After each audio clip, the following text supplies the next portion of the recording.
Übrigens, wenn ihr euch wundert, dass die Beleuchtung in unseren Gesichtern sich regelmäßig ändert, von weiß auf blau auf rot, sind riesige Billboards angebracht. Wir sitzen gerade hier in einem Einkaufszentrum auf einer Treppe vom Kino, ist gerade recht ruhig, und die Billboards strahlen uns unregelmäßig in anderen Farben hell an. Jetzt sind wir hier im Central One World oder so heißt das. Haben so eine schöne Kulisse hinter uns, was auch immer das ist. Alles hat angefangen auf dem Flughafen oder sogar schon viel früher. Wir haben nämlich lange gepackt, weil wir haben nur diese 2 Rucksäcke mit dabei. 2 kleine, also nur Handgepäck. Ich habe einen Rucksack, Jens hat einen Rucksack und so eine ganz kleine Tasche. Oh. Ja. Passkontrolle abgeschlossen.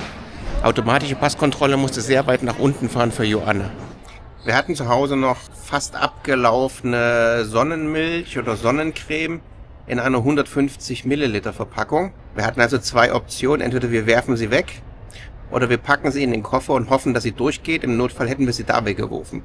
Und sie ging durch. Leuchtet mir nicht ganz ein, aber offenbar hin und wieder mal also das rutscht es durch. Mit den 100 Millilitern und in 1 Liter Beutel, das noch verschließbar sein muss, das ist tatsächlich Schwachsinn, aber zum Glück hat das jemand erkannt und es gibt die neuen Automaten für die Kontrolle und da muss man nichts rausholen, kann alles im Rucksack lassen und die nehmen auch größere Flaschen anscheinend, also lassen Sie durch.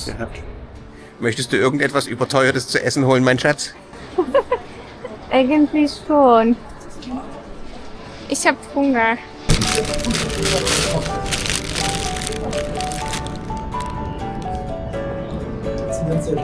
Wir waren auf dem Flughafen natürlich viel zu früh und haben dann 2 Stunden gewartet in dem Wartebereich vor dem Gate. Wir haben die Plätze 16a und 16c. Aber wie 16a und 16c? Wie sieht's auf B? Jemand, der zwischen uns sitzt, damit wir uns vertragen. Verstört dich das? Ein bisschen ist das verwirrend. Was mich sehr empört hat, auf der Internetseite vom Flughafen steht, dass man den Passagieren günstiges Wasser in Wasserflaschen, halbes Liter Wasserflaschen, anbietet für 1,50 Euro. Also, lieber Frankfurter Flughafen, mich würde sehr interessieren, wo das Wasser ist, weil das günstigste, was ich gefunden habe, hat 3,90 Euro gekostet und Durchschnittspreis war 4,50 bis sogar 5,50 Euro. Ich würde gerne wissen, wo das günstige Wasser zu kaufen ist, weil in den Läden, die da auf der Internetseite erwähnt sind, auf jeden Fall nicht.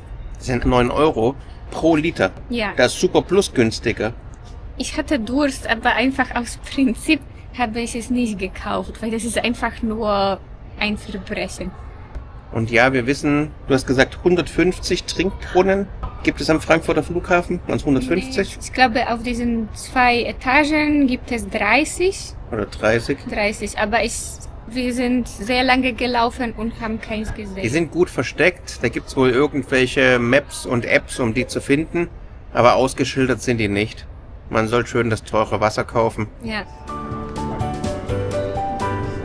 Und dann sind wir in das Flugzeug eingestiegen und an dieser Stelle möchte ich hiermit offiziell sagen, was für einen wunderbaren Ehemann ich habe.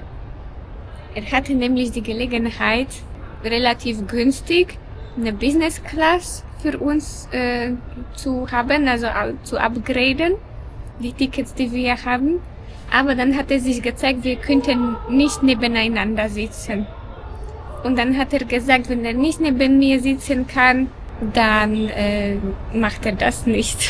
Und wir sind bei Economy Premium haben wir gehabt, oder? Ja, wobei man sagen muss, diese Premium Economy bei der Condor ist nicht zu vergleichen mit Premium Economy von der Lufthansa. Am Ende sind es Economy-Sitze mit etwas mehr Sitzabstand. Und etwas mehr essen. Angeblich besseres oder mehr Essen. Ich hatte es irgendwie anders in Erinnerung, das ist bei mir Jahre her, dass ich geflogen bin, Langstrecke. Damals viel und irgendwie habe ich gedacht, es gibt genügend Essen im Flieger. Es hat zwar letztlich gereicht, aber toll war es nicht. Besser wäre gewesen, vorher nochmal was Richtiges zu essen, sich dann irgendein Brötchen einzupacken und fertig. Nein, Also wegen dem Essen fliegt man nicht und wegen dem Essen gradet man nicht ab. Das Essen war nicht der Knaller, das stimmt. Nee. In der Premium Economy Class bekommt jeder Passagier ein Kissen, ein paar Socken, eine Decke, die aus einem ähnlichen Stoff ist wie Geschirrtücher und eine Flasche Wasser. Zusätzlich gibt es auch Kopfhörer, die man an die Bildschirme anschließen kann. Leider wissen wir nicht, was der Unterschied ist zur Economy. Wir gehen davon aus, dass es auch da natürlich eine Decke und ein Kissen gibt.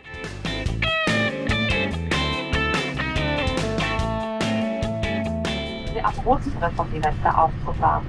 Falls sich die Weste nicht aufgeht, den Luft hinzufügen oder ablassen möchten, verwenden Sie den roten Mundschlauch. Die Weste verfügt Jetzt schaut euch das an, wie Joanna ganz aufmerksam den Sicherheitsanweisungen folgt. Etwas Flugangst ist ihr anzusehen und sie möchte nichts verpassen und hängt an den Lippen der Stewardess. Wir mussten noch ein bisschen warten, weil unser Flugzeug enteist werden musste. Später haben wir gesehen, dass die Temperatur da oben bei minus 60 Grad lag. Wozu dann also am Boden bei 0 Grad enteisen?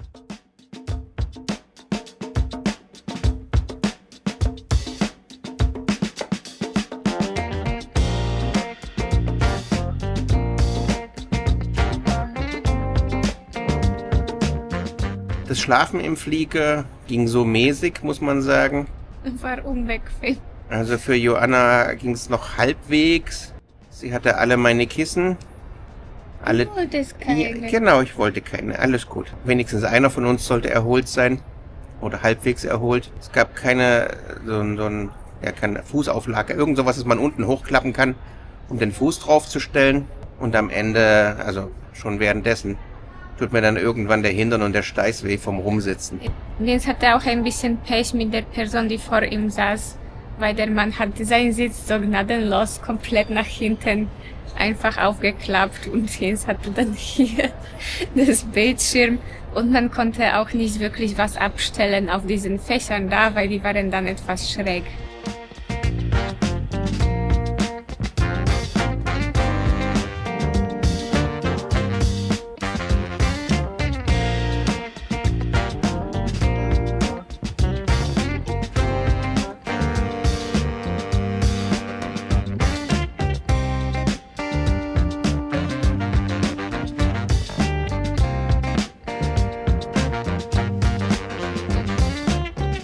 Der Suvarnabhumi Airport, also BKK in Bangkok, ist der größte internationale Flughafen in Thailand, hat nur ein einziges Terminalgebäude, das jedoch eines der größten Passagierterminals der Welt ist. Man hat sich bewusst dafür entschieden, um die Abläufe für Passagiere effizienter zu gestalten. Obwohl es nur ein Terminal gibt, ist die Kapazität enorm. Der Flughafen kann mehr als 60 Millionen Passagiere pro Jahr abfertigen und zukünftig sollen es bis zu 100 Millionen sein. Wir haben es geschafft, obwohl Joanna Bedenken hatte.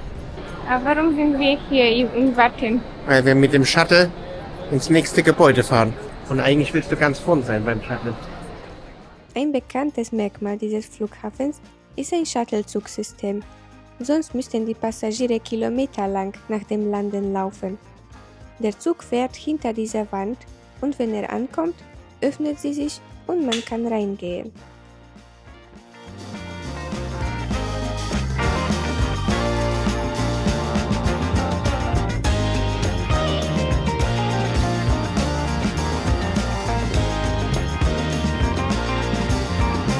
Beim Einreisen wurden Fingerabdrücke von uns genommen, also von jedem Einreisenden. Natürlich digital, nicht mit dieser schwarzen Tinte an den Fingern. Und genauso nimmt eine Kamera das Gesicht auf. Das ist wirklich etwas, was ich total sinnvoll finde. Das sollten wir in Deutschland und Europa auch machen, um zu wissen, wer einreist und direkt schon Fingerabdrücke haben, wenn wirklich etwas ist. Im Zweifelsfall könnte man diese nach einer gewissen Zeit wieder löschen, nachdem die Person ausgereist ist. Aber ich finde es völlig in Ordnung, wenn ein Land wissen will, wer sich denn im Land befindet und direkt schon Fingerabdrücke nimmt und nicht erst später dann irgendwelchen Problemen hinterherläuft. Letztlich läuft es genauso, wie wenn man in die USA einreist, weil ich glaube, da hat man noch so eine blöden Befragungen, warum man einreist, was man hier will und so weiter. Das gab es an der Stelle nicht. Aber ja, Fingerabdrücke wurden genommen. Geht allerdings alles ein Gesichtsscan. Geht allerdings alles in Sekunden schneller. Also dauert nicht ewig. Ja.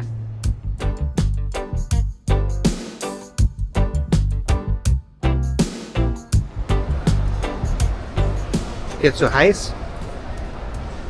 Ja. Und dann das erste, was wir machen wollten, war unser Internet zu sichern hier. Und das war ein bisschen knifflig. Wir hatten nämlich schon eine SIM-Karte von unserem Freund bekommen, die thailändische, und die wollten wir aufladen.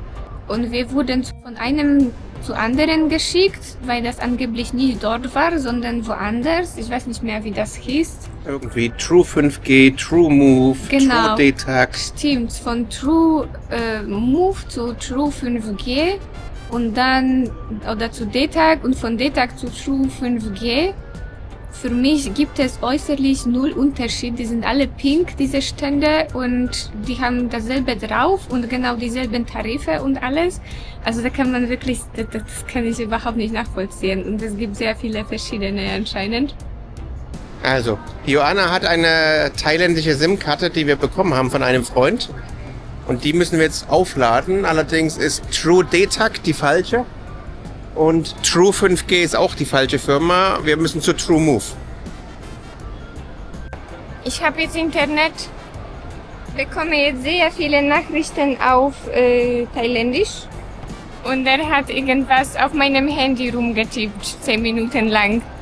Und hat kurz sogar mein Signal und WhatsApp geöffnet. Also Ja, jetzt geht's aber. jetzt geht's. Also letztlich haben wir es geschafft. Wir haben eine vorhandene thailändische SIM-Karte sozusagen aufgeladen und für ungefähr 10 Euro 30 oder 60 Gigabyte gebucht. Und wir haben eine zweite SIM-Karte direkt als eSIM erworben, die Unlimited Traffic hat für den ganzen Monat. Die hat ungefähr 35 Euro gekostet. Mal sehen, wie die Geschwindigkeiten sind. Wir wollen auch das viele Videomaterial, was wir jetzt hier produzieren, in der Cloud sichern bzw. nach Hause kopieren und nicht nur uns auf die Speicherkarten verlassen. Dann haben wir versucht, ein Uber zu buchen über diese App. Wie heißt das? Bolt, ja. Bolt hier. Aber das ging irgendwie nicht. Da hat sich gezeigt, er würde zwar kommen, uns abzuholen und zum Hotel, um uns zum Hotel zu fahren. Also ich versuche jetzt über die App Bolt, das ist sowas wie Uber, ein Auto zu rufen, was uns zum Hotel fährt. Muss aber noch mal kurz die Adresse vom Hotel raussuchen. Aber meine Kreditkarte hat da irgendwie nicht funktioniert. Ja, Das müssen wir noch mal prüfen. ja, müssen wir noch mal prüfen, weil wahrscheinlich werden wir es noch brauchen. Ich weiß nicht, ob der jetzt hierher kommt. Oder wie wir den finden. Oh, jetzt ist er busy. Wahrscheinlich nicht direkt hier halten. Vermute ich. Dann haben wir uns für ein ganz normales Taxi entschieden und das war sehr interessant, weil zum Taxi muss man zu speziellem Bereich gehen und da muss man sich entscheiden für ein normales Taxi. Was war da noch? Kurzstrecke. Kurzstrecke-Taxi und Großraumtaxi. Großraumtaxi, genau. Und wir wollten normales Taxi, haben wir uns in der Schlange gestellt, da muss man zu so einem Automaten gehen. Und dann wird es gezeigt, wie viele Taxis noch, also wie viele Personen vor uns in der Schlange sind für ein Taxi. Und dann irgendwann, okay, 0 Personen und da blinkt grün eine Stelle, wo sich das Taxi befindet. Und die sind nummeriert, die Stellen, da kann man dann Taxi finden. Ganz cool gemacht eigentlich, sehr effizient. Oh, guck, sogar mit Foto. Wir fahren jetzt mit Vachara Supan. Und leider die erste nicht so gute Erfahrung mit dem Taxifahrer, das kannst du erzählen. Ja, so wie überall auf der Welt vermutlich. Wir haben ihm das Ziel gegeben, wo wir hinwollen. Er hat es dann irgendwie in sein Google Maps eingegeben. Das Ganze waren 32 Kilometer. Und dann meinte er so, es kostet 700 Baht. Das sind ungefähr 20 Euro. Aus deutscher Sicht würde man sagen, ist ja okay, 20 Euro für 32 Kilometer. Allerdings ist das viel zu viel hier. Ich habe dann gesagt, nee, er soll seinen Taximeter, wie auch immer, anschalten. Dann hat er nochmal darauf hingewiesen, dass es dann 50 Baht extra kostet, wegen Flughafengebühr, was auch immer. Habe ich gesagt, ja, ist okay. Und am Ende haben wir ungefähr die Hälfte bezahlt, 10, 12 Euro für die gesamte Strecke. Mit den 50 Baht. Mit den 50 Baht, was irgendwie 1,50 € oder sowas ist. Weil es plötzlich sich gezeigt hat, dass es nach dem Tarif tatsächlich viel günstiger Man kann ist. natürlich Festpreise ausmachen, wenn man irgendwie sehr, sehr weit fährt, aber man sollte sich auch die Standardtarife anschauen und sich dann nicht völlig über den Tisch ziehen lassen. Das Erste, was uns auffällt, wenn wir den Flughafen verlassen, sind Billboards. Überall. Und nicht einfach normale Billboards. Sie sind oft gigantisch und schreien einen von allen Seiten an.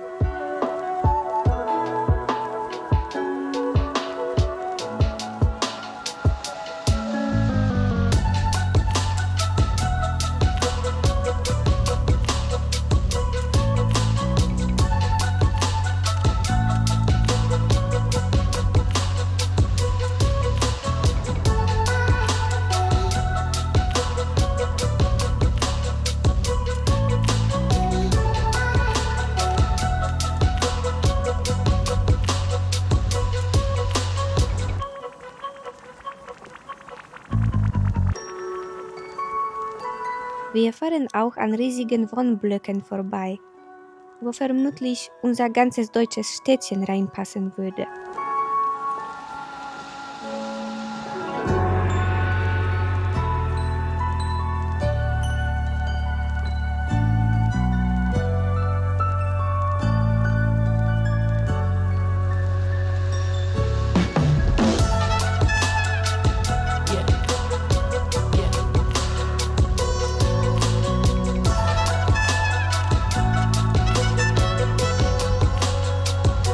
Danach waren wir schon in unserem Hotel. Wir wurden mit 2 noch warmen Cookies begrüßt, aber leider hat es sich gezeigt, dass man mit unseren Zahlungsmitteln nicht bezahlen kann. Unser Zimmer war noch nicht fertig, also haben wir einen kleinen Ausflug zu einem kleinen Einkaufszentrum um die Ecke gemacht, um einen Bankautomat zu finden. Also haben wir jetzt 5.000 abgehoben und hat uns ungefähr 150 € gekostet.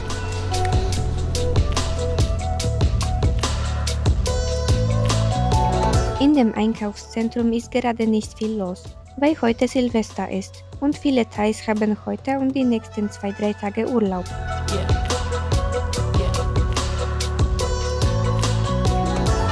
Bevor wir zurück zum Hotel gehen, machen wir noch einen kleinen Ausflug auf die Straße daneben.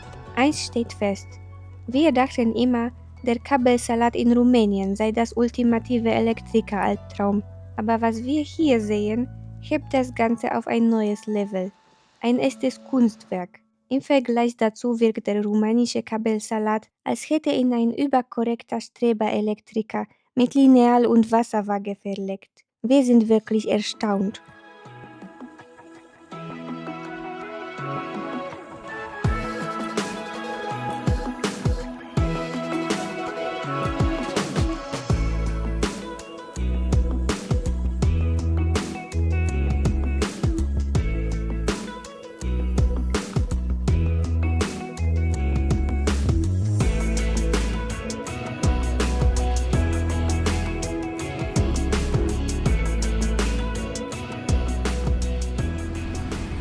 Ein bisschen haben wir uns verlaufen.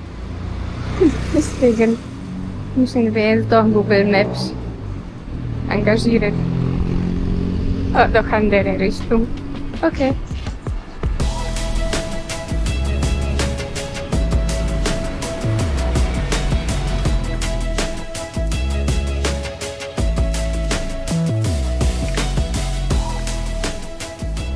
Unser Hotel ist 100 Meter entfernt und wir können es trotzdem nicht Jetzt ist finden. die Straße vor. Ja, der ist Da? durch. Hier. Hier. Ja. Voll.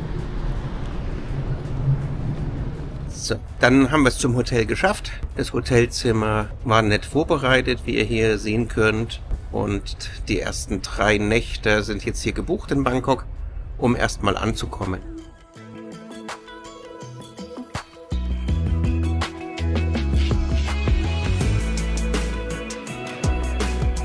Zimmer organisiert. Und jetzt sagt er, dass das nicht schick ist. Also, ich kann nicht sagen, dass es nicht schick ist, weil es sehr schick ist. Die Couch ist cool, das Bett ist super und wir haben Tee. Ach, hier gibt es einen Pool. Ja. Da liegen Leute. Ja.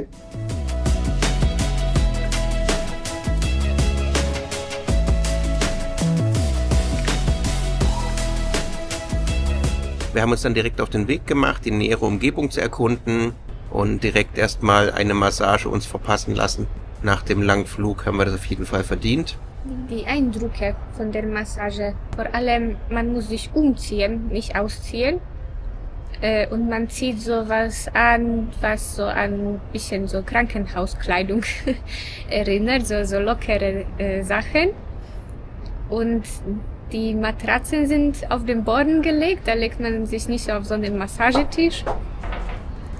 Und die Thai-Massage sieht so aus, da wird man mehr so gedrückt und gestretcht.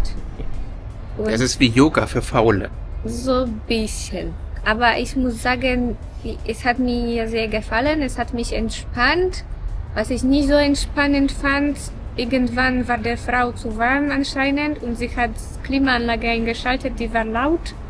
Und dann hat sie noch so einen alten Ventilator eingeschaltet und der hat direkt auf meine Füße gepustet. Die waren dann auch sehr kalt.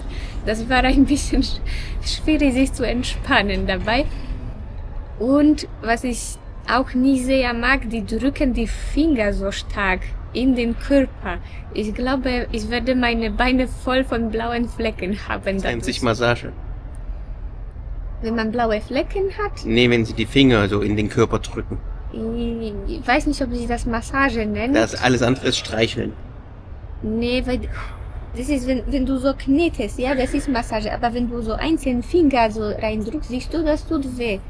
Und das tat nämlich weh, aber nicht ganz so wie es sollte, sondern so, dass man blaue Flecken, ich habe schon ein paar auf den Waden bekommen. Und ich glaube, nächstes Mal nehme ich so eine Ölmassage. Vielleicht wird sie dann ein bisschen weniger mit so einzelnen Drückstellen. Das denkt sie. Das hoffe ich.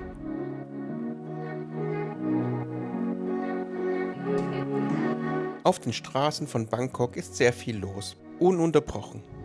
Sehr viel Verkehr, viele Menschen, überall blinkt etwas und mitten auf der Straße wird gegrillt. Und man muss schon arg aufpassen, wo man hintritt. Hier und da findet man natürlich die goldenen Porträts des Königs.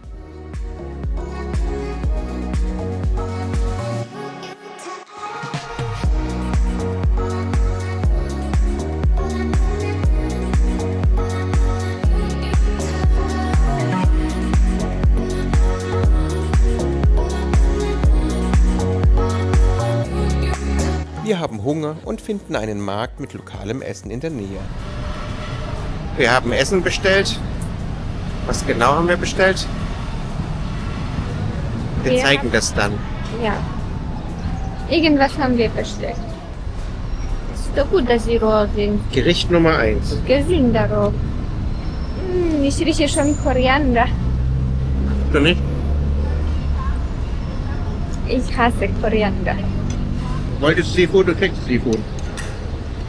Ja, ich wollte Seafood und ich habe Seafood bekommen. Wenn hier etwas rauskriegt aus dieser Suppe, werde ich mich auch nicht wundern.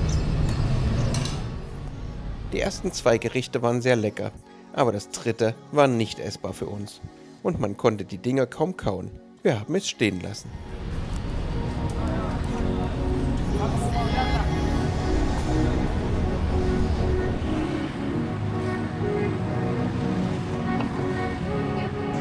Das Surreale ist, dass man überall hier Weihnachtsdeko sieht. In Thailand feiern die meisten Menschen tatsächlich kein Weihnachten, im christlichen Sinne, da die Mehrheit der Bevölkerung Buddhisten sind. Trotzdem, aufgrund der Kommerzialisierung und für die Touristen gibt es überall Lämpchen, Glitzer und Weihnachtsbäume. Und das bei 30 Grad. Außerdem scheinen die Thailänder Feste und Dekoration zu lieben, egal welcher Religion sie angehören. Jede Gelegenheit, Farben, Lichter, Musik, und Ähnliches in den Alltag zu bringen, wird gefeiert und genutzt. Und Weihnachten ist eine prima Gelegenheit für so etwas.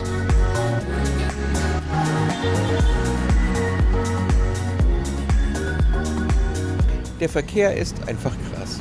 Es gibt sehr viele Mopeds und andere Fahrzeuge. Immer mal wieder wird gehupt und gedrängelt und einfach links oder rechts vorbeigefahren. Wir haben davon abgesehen, hier in Bangkok selbst zu fahren. Linksverkehr ist das eine, das Chaos das andere. Aber wir werden es später noch versuchen.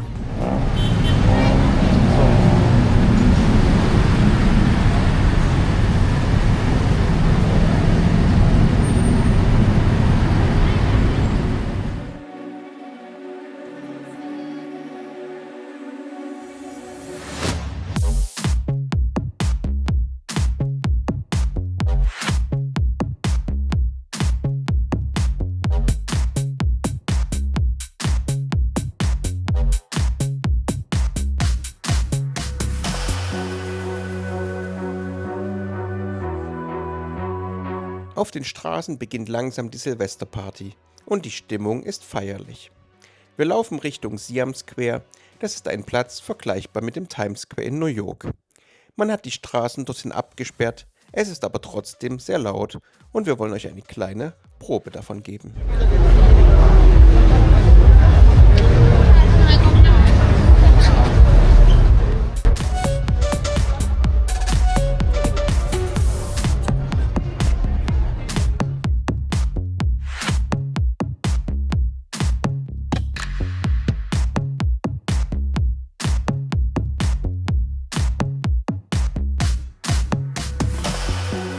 Und zum ersten Mal hier muss ich die Zähne zusammenbeißen, wenn ich die Vögel im Käfig sehe. Warum sie dort sind und wer sie kauft, werde ich versuchen, euch in den weiteren Teilen näher zu bringen.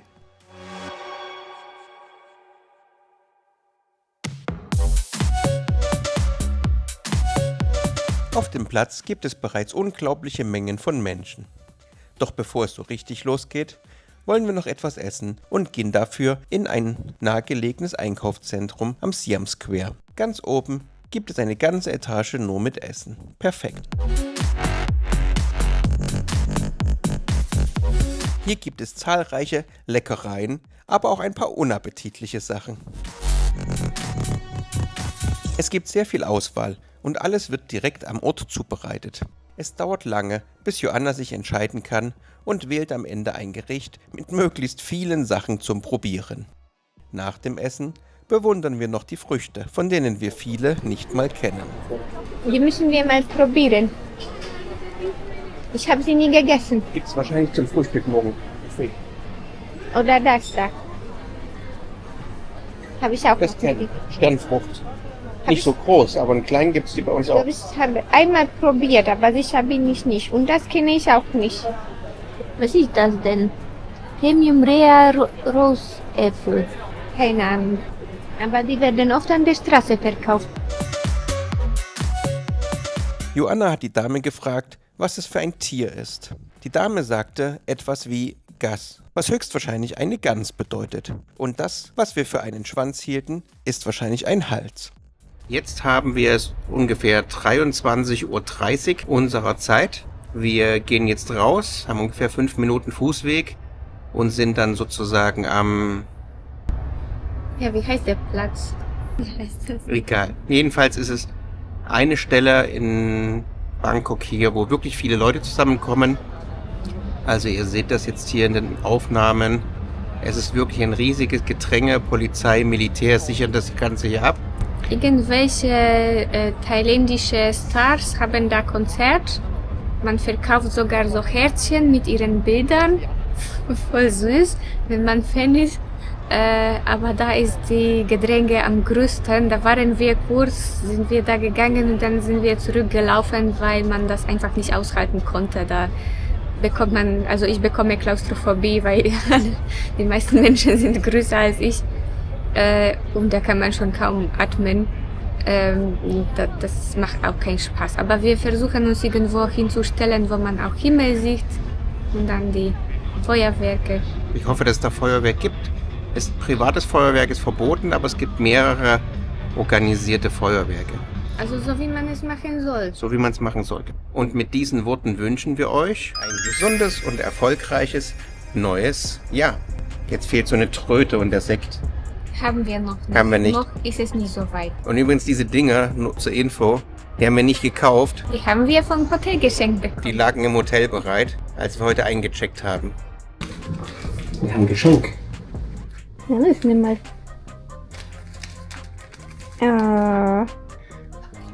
Ich denke, die sollten wir auf dem Rückflug tragen. Aber wir haben noch was Besseres, was wir auf dem Rückflug tragen könnten. Das werdet ihr in einer der folgenden Folgen sehen. So Vollgesichtstauchmasken oder so. Wir haben uns diesmal ausgerüstet, damit wir das nicht im Mund haben, was schon hunderte Leute vor uns im Mund hatten. Richtig. Wenn ihr unsere ersten Tauchversuche sehen wollt und die Mallorca-Serie noch nicht gesehen habt, macht das an dieser Stelle. Währenddessen ihr auf die nächste Folge wartet. Und ansonsten hoffen wir, dass diesmal besser geht. Also, Happy New Year! Jetzt zwingt mich jetzt, dass ich das trage auf der Straße. Und er hat es auch. Ich trage es auch. Ich kann es noch nicht auf dem Gesicht tragen, weil da ist die Brille, dann sehe ich nichts mehr. Aber Leute tragen hier solche Sachen und noch viel andere lustigere Sachen. und blinkende. Gefühlt blinkt hier alles in dieser Stadt. Nochmal. Unglaublich.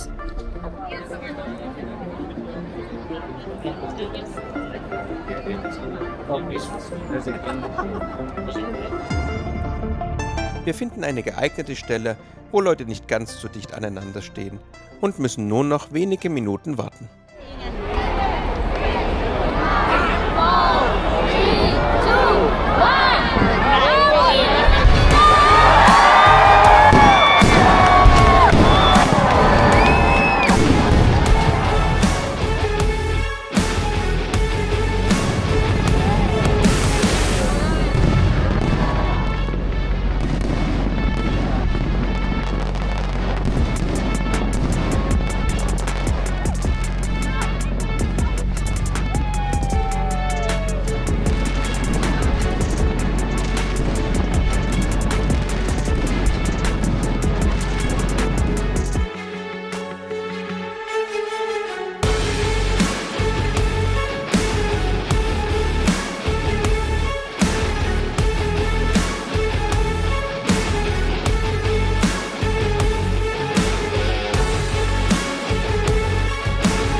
Nach circa 10 Minuten professionellem Feuerwerk war dann Schluss. In Thailand ist es illegal, Feuerwerk ohne Genehmigung zu kaufen, zu besitzen oder abzubrennen. Man kann dafür sogar verhaftet werden. Und wir persönlich finden, kurze professionelle Shows eine perfekte Lösung für alle, die überall eingeführt werden könnte. Vielleicht 20 Minuten oder 30 Minuten, aber auf keinen Fall so, wie wir es aus Deutschland kennen. Es entsteht weniger Verunreinigung und auch Stress für Tiere oder vielleicht Leute, die im Schichtdienst arbeiten und schlafen wollen. Im Übrigen hatten wir nicht das Gefühl, dass Leute hier weniger Spaß hatten. Und uns ist jetzt erst im Nachhinein aufgefallen, dass die Leute nicht mal Alkohol auf der Straße hatten. Und trotzdem waren alle glücklich und zufrieden. Aus diesen Amateurfeuerwerken, die man bei uns überall kaufen kann, entsteht mehr Rauch und Knall als Lichteffekt. Und ehrlich gesagt verstehen wir nicht, warum es immer noch nicht verboten wurde. Vielen Dank, Olaf.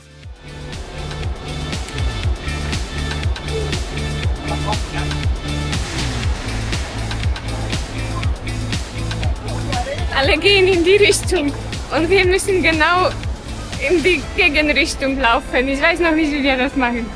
Nach der Show bewegt sich die Menge friedlich, entweder zu verschiedenen Clubs oder nach Hause, um weiter zu feiern oder schlafen zu gehen. Blitzschnell tauchen Putzteams auf und kehren die Straße. Man sieht, dass eine enorme Menge Müll entstanden ist. Alles passiert sehr ruhig und die Polizei wacht über die Sicherheit. Sie haben für uns auch gern zur Kamera posiert. Thank you and Happy New Year!